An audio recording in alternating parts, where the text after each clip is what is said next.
All right, everybody, buckle up. Ready to dive deep into the mind of Alexander Hamilton. Let's do it. This goes way beyond those catchy musical numbers, right? We're talking about the nitty-gritty of his political philosophy. Absolutely. The beliefs that literally shaped a nation. No small potatoes there. And you know what really struck me? The question our source material digs into about like how Hamilton's crazy childhood, Yeah. Rough start, Oh, yeah. and then, bam, war experiences.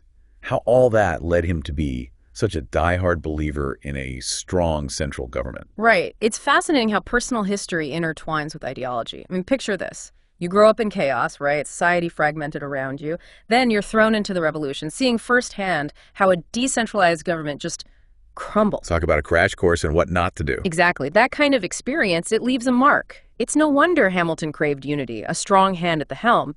And for him, that meant a powerful national force, particularly when it came to money and defense. Survival of the unified. Exactly. He wasn't just some ivory tower theorist. He saw a strong government as essential, not just for prosperity, but for the nation's very survival. And that brings us to... The national banks. Oh, yeah. Let's talk about audacious ideas.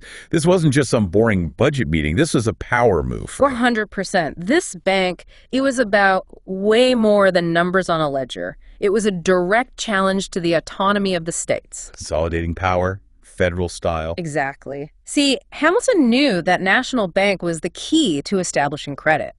Think about it, projecting strength on a global stage. The ultimate power move. America's not messing around. Precisely. It was about fueling the engine of a whole new kind of nation. It was radical, totally controversial, but man, was it central to his entire vision for the US of A. And this is where it gets good, people. Cue the dramatic music. The ultimate ideological showdown. Hamilton versus Jefferson. the OG political rivalry. It's like the stuff of legends. It's the heart of the American experiment right there. On one side, you've got Hamilton, our resident Federalist. Team strong central government. Believed in a strong, centralized government, a meritocracy, the best and the brightest calling the shots. And on the other side, we have the champion of the people. Jefferson, a man who deeply distrusted concentrated power.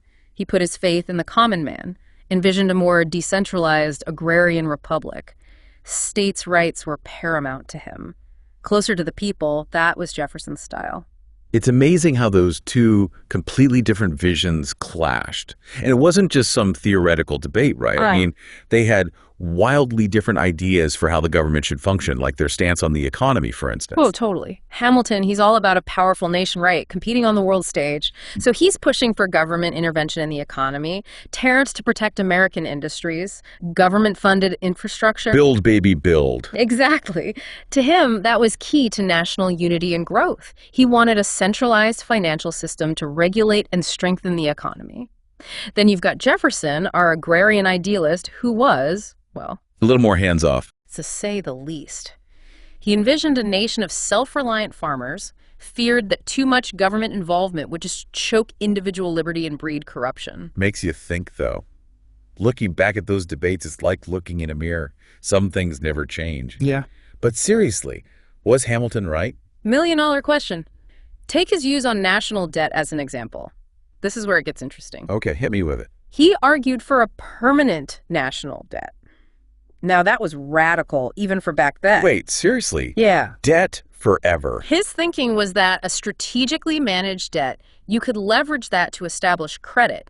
It would be like this incentive for financial stability, almost like binding the nation's creditors to its success. So it's like everyone's got skin in the game. Exactly. Everyone's invested in America's success. Bold move. And let's be real. You can't talk about Hamilton without thinking about the power of the president, right? Like, that was his jam. Oh, absolutely.